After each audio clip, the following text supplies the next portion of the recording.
Hello friends, तो आप हैं एम अचीवमेंट एकेडमी पर और आज हम बात करने वाले हैं CPWD SSC जेई की। तो पहले हम बात करेंगे किन किन पॉइंट्स पे, उसकी हम बात कर लेते हैं। तो हम बात करेंगे कि जेई क्या क्या काम करता है CPWD में, साथ ही हम बात करेंगे CPWD क्या है, ये इसके काम क्या है। फिर हम बात करेंगे रैंकिंग स्ट्रक्चर क्या है CPWD में, मतलब कि पोस्ट हायरार्की क्या है। साथ ही हम बात करेंगे सैलरी के अलावा जेई को क्या क्या फैसिलिटीज़ मिलती हैं CPWD में। साथ ही हम बात करेंगे कि क्या सैलरी है, किस तरीके का प्रमोशंस हैं, साथ ही कितनी छुट्टियां मिलती हैं, किस तरीके से और क्या क्या एडवांटेजेस हैं CPWD के। साथ ही प्रमोशंस की भी बात करेंगे हम। साथ ही फ्रेंड्स, ऐसे ही मैंने और भी जॉब्स के SSC जेई के और AE के कई अदर एग्ज़ाम्स के भी मैंने ऐसे ही वीडियोस बनाए हैं, तो उनकी लिंक मैंने डिस्क्रिप्शन में दे रखी है, वहाँ से आप वो सब देख सकते हैं। तो हम बात करते हैं कि किस प्रकार का काम करता है CPWD जेई।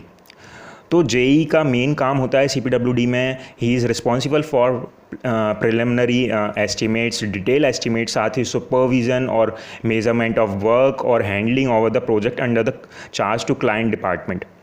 साथ ही फ्रेंड्स, मैं आपको बता दूं, जो CPWD है वो PM ऑफिस और प्रेसिडेंट ऑफिस का भी मेंटेनेंस का काम देखता है। जितने भी बड़े बड़े जितने भी गवर्नमेंट ऑफिस हैं जो कि सेंट्रल गवर्नमेंट के अंडर में हैं, उन सब का मेंटेनेंस का काम CPWD ही देखता है। Apart from above JE mention department store भी देखता है। साथ में जेई की स्टोर, जो डिपार्टमेंट का स्टोर होता है जहाँ पे कुछ सामान स्टोर करके रखा जाता है, उसका भी ध्यान रखता है कि कौन सा सामान किसको ज़रूरत है, क्लाइंट को ज़रूरत है, कॉन्ट्रैक्टर को क्या ज़रूरत है, कितनी ज़रूरत है, और उसका मेज़रमेंट सब कुछ जेई ही देखता है।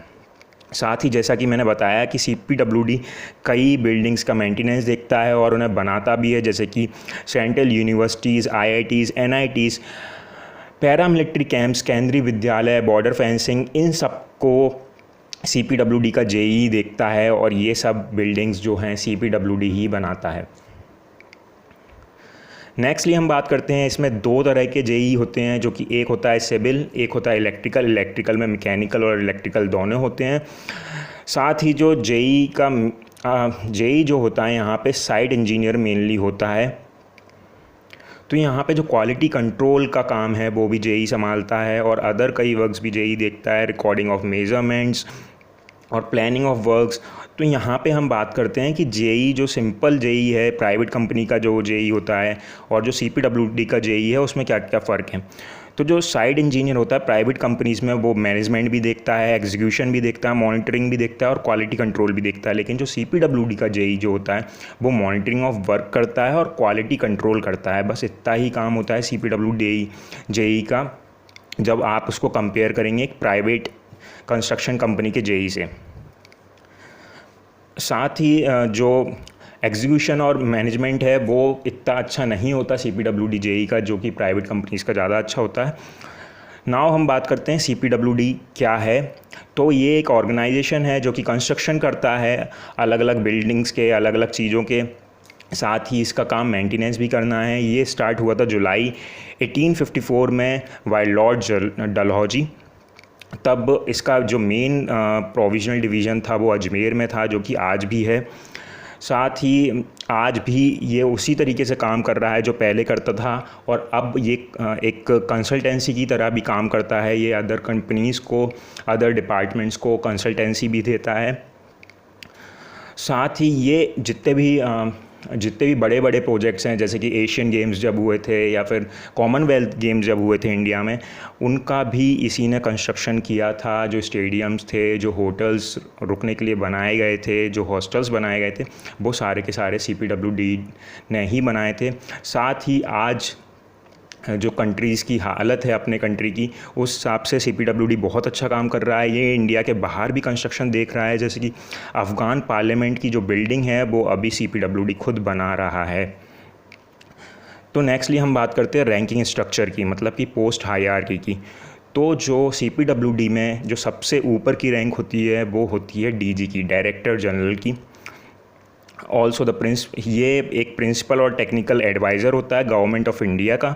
साथ ही जो रीजनल और सब रीजनल हेड होते हैं वो स्पेशल डीजीज़ और एडिशनल डीजीज़ होते हैं, और जो सब डिवीज़न का हेड होता है, जोनल हेड जो होता है, वो चीफ इंजीनियर होता है। और जो क्या बोलते हैं डायरेक्टर जनरल जो होता है वो इक्वल माना जाता है सेक्रेटरी ऑफ सिविल सर्विसेज के। अब हम बात करते हैं क्या पोस्ट हायरार्की है, तो सबसे नीचे आता है जूनियर इंजीनियर, फिर असिस्टेंट और असिस्टेंट एक्जीक्यूटिव इंजीनियर जो कि आईएएस से बनते हैं, EAEE सीधे सीधे IES से बनते हैं, फिर EE, फिर SE, फिर chief engineer, additional DG, special DG और सबसे ऊपर आता है डायरेक्टर जनरल। अगर आप चाहते हैं कि डायरेक्टर जनरल या फिर स्पेशल डीजी बनना चाहते हैं तो जितना जल्दी हो सकता है उतनी जल्दी IES क्वालिफाई करें, क्योंकि जितना कम एज में आप IES क्वालिफाई करेंगे उतना ऊपर जाने के आपके चांसेस होते हैं। नेक्स्टली हम बात करते हैं इन हैंड सैलरी क्या होती है CPWD के अंदर।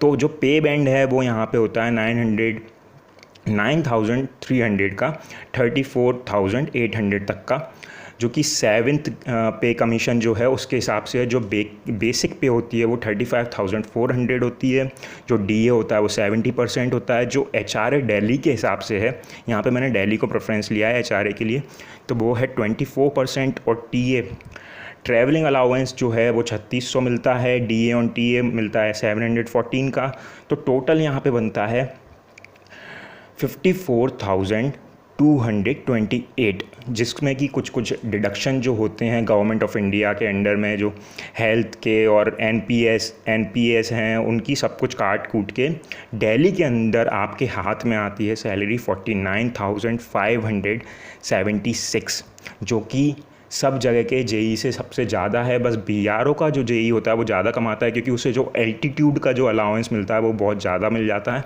साथ ही लेकिन उनकी जो लाइफ होती है वो ज़्यादा टफ होती है। तो बाकी सब अगर डिपार्टमेंट BRO को छोड़ के अगर किसी भी डिपार्टमेंट से कंपेयर किया जाए तो CPWD का जो JEE होता है वो ज़्यादा रुपये कमाता है सैलरी बेसिस पे। नेक्स्ट हम बात करते हैं कि जो पोस्टेस हैं उनकी क्या पे लेवल हैं, उनकी क्या पे ग्रेड्स हैं। तो यहाँ पे वही बताया गया है, DG की जो है वो लेवल 17 होती है, स्पेशल DG की 16, एडिशनल DG की 15, ऐसे ही AEE की होती है 10। और इनकी पोजीशन जो है सेंट्रल गवर्नमेंट के अंडर वो भी लिखी हुई है। जो सेक्रेटरी होता है DG, एडिशनल सेक्रेटरी होता है एडिशनल डायरेक्टर जनरल, तो आप देख सकते हैं। बाकी नेक्स्ट हम बात करते हैं और क्या क्या फ़ायदे हैं CPWD के अंदर JEE बनने के, सैलरी को छोड़ के। तो यहाँ पे आपको सबसे अच्छा फ़ायदा है CPWD का, मैं जितना समझता हूँ, कि यहाँ पे आपको स्टडी लीव मिल जाती है फुल पे के साथ 2 ईयर की। ये किसी और डिपार्टमेंट में अभी तक मैंने सुना नहीं है कि ऐसा होता है। तो यहाँ पे 2 साल की आपको स्टडी लीव मिल जाती है। चिल्ड्रन एजुकेशन अलाउंस मिलता है यहाँ पे 12th क्लास तक बच्चों की स्टडी के लिए। साथ ही 30 डेज़ की अर्न लीव मिलती है। क्वार्टर्स मिलते हैं, जिन लोगों को क्वार्टर नहीं मिलता उन लोगों को हाउस रेंट मिलता है। नेक्स्ट हम बात करते हैं कि क्या क्या लीव्स मिलती हैं। तो यहाँ पे 6 वर्किंग डेज़ होते हैं, और हॉलीडेज़ जो होते हैं वो ऑल संडे और सेकंड सैटरडे होता है। हर मंथ का कैजुअल लीव होती हैं 8, रिस्ट्रिक्टेड लीव होती हैं 2, अर्न लीव होती हैं 30 और हाफ पे लीव होती हैं 20, और जो अदर स्पेशल लीव्स होती हैं जो सेंट्रल गवर्नमेंट की, वो भी यहाँ पे मिलती हैं। नेक्स्टली हम बात करते हैं कि क्या प्रमोशन के थ्रू जो CPWD का JEE है वो EE तक पहुँच सकता है कि नहीं। तो हाँ, वो पहुँच सकता है यहाँ पे, क्योंकि यहाँ पे जो नॉर्मली प्रमोशंस जो हैं AE बनने के, JEE से AE में, वो 10 से 15 साल लग जाते हैं। अब पहले इससे ज़्यादा थे यहाँ पे, पहले जब प्रमोशंस इतनी फास्ट नहीं थे, पहले 15 साल आराम से लग जाते थे JEE को AE बनने के। और उसके बाद कम से कम AE को 10 साल नौकरी करनी पड़ती है, उसके बाद वो 10 से 15 साल बाद फिर वो EE बन जाता है। तो अप्रॉक्स आप मान सकते हैं कि 20 से 25 साल बाद आप EE बन जाएंगे यहाँ पे। साथ ही एक और तरीका है यहाँ से JEE को AE बनने का, एक डिपार्टमेंटल एग्ज़ाम होता है जो कि बहुत कम होता है। जैसे कि मैंने देखा है कि 2013 में हुआ था, उससे पहले 2003 में हुआ था। मतलब बोलते हैं कि 5 साल का गैप होता है, लेकिन कई बार 10 साल तक का गैप हो जाता है। तो उसके थ्रू भी आप JEE से AE बन सकते हैं यहाँ पे, जो डिपार्टमेंटल का एग्ज़ाम होता है उसके हिसाब से।